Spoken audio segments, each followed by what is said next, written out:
কাকা এই যে মোল্লা মোল্লা এই মরিছে এই মার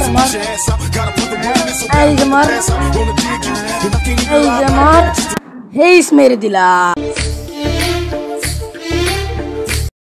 হ্যালো আসসালামু আলাইকুম গাইস। তো তাজেল এবং থাম্বার দিকে বুঝে গেছেন কি নিয়ে ভিডিও হচ্ছে। তো আপনারা কিভাবে একটি ম্যাচে হেইস করবেন, এই ভিডিওটা পুরো টুক দেখলে আপনারা বুঝে যাবেন কিভাবে হেইস করতে হয়। প্রথম দিক দিয়ে আপনারা যাবেন আর এই এমটা চেষ্টা করবেন এনিমির গায়ে একটু করে এমটা রাখার চেষ্টা করবেন আর উপরের দিকে টান দিবেন, তাহলে এই হেডশট মারার চান্সটা অনেক বেশি থাকবে।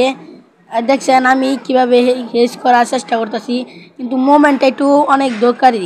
মোমেন্ট বেশি করে করবেন, তাহলে আপনাদের গায়ে এনিমি কোনো মানে গুলি রাখতে পারবেন না।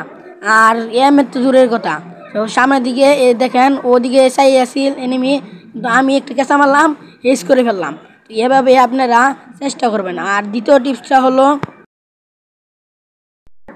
টিপসটা হলো আপনারা যেই গান দিয়ে বেশি খেলতে পারেন সেই গানটা নিয়ে আপনারা কিনে ফেলবেন আর গোল ওভার সব কিছু নিয়ে রেডিমেডি হয়ে যাবেন, তাহলে আপনারা অনেক শীঘ্রই কাভার পাবেন। আর কাভার হলো গোলবারটা মেরে কাভার পেয়ে যাবেন, তাহলে আপনাদের এনিমি মারতে পারবে না। এটা তো আপনারা জানেনই। আপনারা যত তাড়াতাড়ি পারবেন একটি কাভারে যাবেন। আর আমি কাঠের কাভারে আসলাম আর গ্রেনেডটা মারার চেষ্টা করতেছি, যেহেতু ড্যামেজ খেলে আমার কিল করার সম্ভাবনা আর বেশি থাকবে। কিন্তু আমার টিমমেট একটা কিল চুরি করলো, কিন্তু সমস্যা নাই, তো আমরা চেষ্টায় করে আছি। এটা মারলাম, আমার ট্রিপল কিল হলো। আর আমার টিমমেট যদি না কিল চুরি করতো তাহলে আপনারা ভুলটা করেন তৃতীয় রাউন্ডে এসে, কারণ এই রাউন্ডে সবার কাছে টোকেন বেশি থাকে আর বিপরীত পক্ষের মানুষের কাছে বেশি টোকেন থাকার কারণে ভালো ভালো গান কিনে ফেলে। কিন্তু আপনারা আবারও গান কিনবেন না, যেই গান দিয়ে বেশি পারেন এই গানই চালাবেন। আর গোলবার কিনলে কিনতে পারেন। তো আমি সামনে যাব। তো আপনারা একা একা যাবেন না, আমার টিমমেটরে আমি ডাকতেছি, কারণ আমি একা গেলে ওরা চারজনই আমার মেরে দেবে। কিন্তু ওয়েলকা আমি ওরা মারার চেষ্টা মেরে ফেললাম। আর যে এখানে দেখেন কি রেট খেলো আর কি, আমি এই গান দিয়ে বেশি পারি দীক্ষা, এই কারণে আমার বেশি ড্যামেজ খেতেছে। তো আপনারা এটারও মারমো হেইস।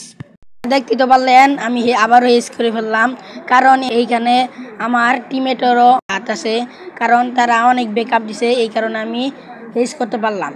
তো আপনারা তো বুঝে গেছেন এই টিমমেট নিয়ে সাথে গেলে কতটুকু উপকার হয়, এটা তো আপনারা দেখতেই পারলেন। 4 নাম্বার টিপসে আমরা একটু চিপাচুপি দিয়ে যাব, কারণ চিপাচুপি দিয়ে গেলে দেখতে পারবে না, কিন্তু আমরা পিচ দিয়ে যেও মারতে পারবো।